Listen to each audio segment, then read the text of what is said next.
A Copa do Mundo na Rússia teve início em 14 de junho de 2018. Esse vídeo é o vídeo oficial da abertura produzido pela FIFA. Assistindo rapidamente, você conseguiu perceber algo? Mostrarei agora para vocês a grande quantidade de itens e simbolismo oculto dentro de um vídeo tão curto. Um vídeo com apenas 45 segundos. Um vídeo cheio de ocultismo, crença pagã e simbolismo maçônico, complementando totalmente o livro de Apocalipse e a implantação de uma nova ordem mundial, pura programação neurolinguística. Logo no início, aos 4 segundos de vídeo, podemos perceber 3 símbolos maçônicos distintos. Uma pirâmide ao fundo, onde coincidentemente no momento em que a ponte se abre, forma-se claramente o símbolo principal da maçonaria, o esquadro e o compasso. E nas laterais, as colunas, com os globos terrestre e celeste no topo de cada uma delas. A bola segue em direção à pirâmide, fazendo referência ao olho que tudo vê, que é o símbolo do anticristo. Mas o que significa tudo isso? O esquadro e o compasso, principal símbolo da maçonaria, as duas principais ferramentas dos construtores. O G no centro faz referência ao Gadu, ou ao grande arquiteto do universo. As colunas. Perceba que existem 2 iniciais, uma em cada coluna, a letra B e a letra J. Voltamos ao tempo e nas escrituras a um dos maiores maçons de toda a humanidade, o construtor do primeiro templo, Salomão.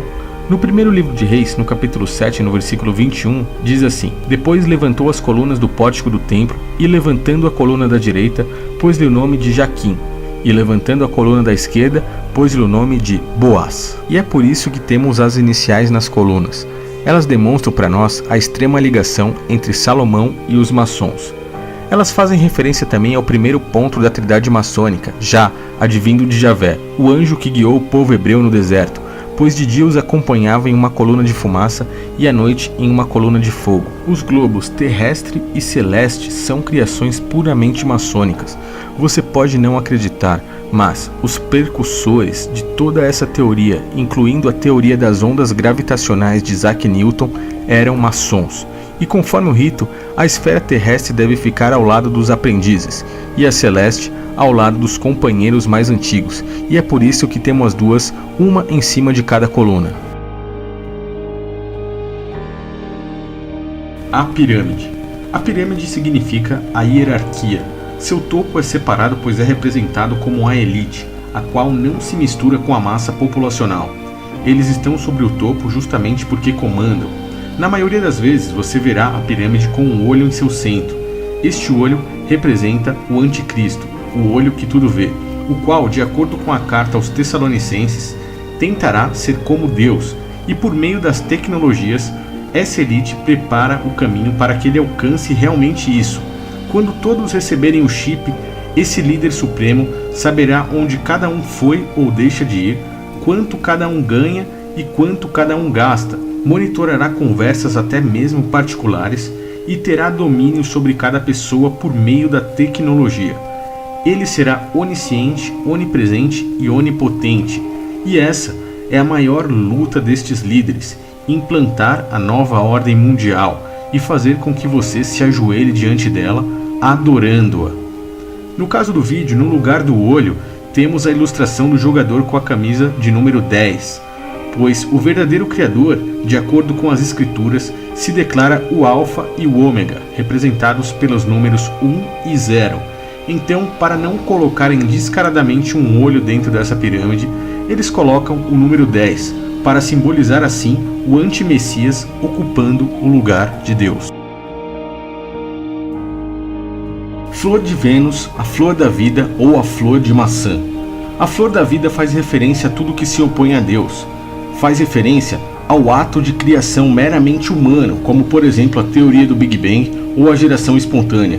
O símbolo faz também menção à flor de Vênus ou à flor de maçã, que são a mesma coisa, com a programação mental de substituir o ato da criação pela adoração pagã a Vênus ou a Semíramis. A flor de Vênus tem a referência direta com a maçã e nos leva diretamente ao momento da criação de Deus no livro de Gênesis, onde poucos sabem sobre a verdadeira história de Adão, Eva e a serpente. Falarei sobre isso detalhadamente em um outro vídeo, porém, para resumir a história, alguns livros apócrifos retirados pela Igreja Católica nos dão a entender que a serpente, ou seja, o próprio Han-Satan, enganou Eva para conseguir introduzir a sua descendência no mundo físico, tirando-lhe a pureza, lhes dizendo que se os dois se unissem poderiam ser maior do que o próprio Deus. E assim lhes ensinou o sexo. Eva correu para Adão imediatamente, lhe ensinando o que aprendeu, fazendo com que os dois perdessem a pureza e a inocência dadas pelo Criador. Nessa história, eles colocaram a maçã no lugar do sexo, pois a maçã, curiosamente cortada ao meio, verticalmente, tem o símbolo do órgão sexual feminino. E caso ela seja cortada horizontalmente, ela tem o símbolo do pentagrama, a estrela de 5 pontas, hoje representada por Bafomé dentro da própria maçonaria, mostrando então a ligação entre Eva e Han-Satan.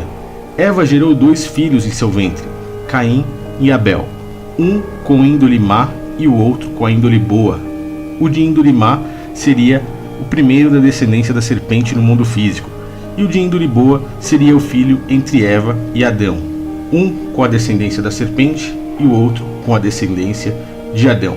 Por isso, o próprio Deus no livro de Gênesis coloca a descendência da mulher contra a descendência da serpente, e também por muitas vezes no Novo Testamento vemos Cristo, o Messias, batendo de frente com o sistema religioso e o chamando de raça de víboras, ou seja, coagindo os que enganam e mentem como descendência da serpente. Perceba que a flor de Vênus, ou a flor de maçã, está dentro de um pentágono, fazendo total referência aos 5 lados, às 5 pontas da estrela de Bafomé, adorada dentro da maçonaria. O dragão vermelho. E 2 segundos depois, na sequência do vídeo, vemos a clara referência a Han-Satan, o grande dragão descrito por João no livro de Apocalipse, ou seja, a grande serpente. Semíramis. Vemos também a referência a Semíramis, que é um símbolo pagão extremamente adorado por eles, símbolo que, da mesma forma que a pirâmide e o olho, a imagem de Semíramis também está no dinheiro, inclusive no dinheiro brasileiro, além de muitos outros lugares.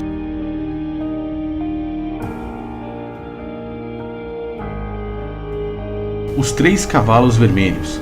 Aos 20 segundos de vídeo, vemos 3 cavalos vermelhos, o que para muitos passa batido, porém, para os que estão atentos e estudam as Escrituras, sabem que já vivemos no final dos tempos e que o livro de Apocalipse faz referência a 4 cavalos. O primeiro, ele é totalmente branco e vem como vencedor. Atribui-se esse cavalo ao Messias, que veio para este mundo e o venceu. Os outros 3 vêm no fim dos tempos. O primeiro deles traz as guerras.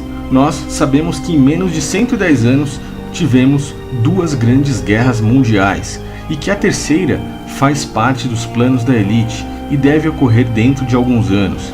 E eles farão isso acontecer, pois é necessário para a implantação da nova ordem mundial. O segundo deles traz o comércio com a verdadeira palavra do Criador, onde ele mostra quanto será difícil no fim dos tempos se alimentar de verdadeiras palavras, o verdadeiro pão, e mostra o preço alto que as pessoas terão que pagar para se alimentar de alguma palavra.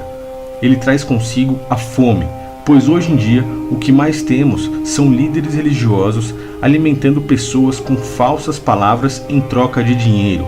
Muitas vezes estes líderes já são multimilionários e querem cada vez mais. E por fim, o terceiro cavalo traz a morte, o cavalo que terá poder para matar 1/4 da terra, o que faz referência ao anti-messias, a marca e a nova ordem mundial.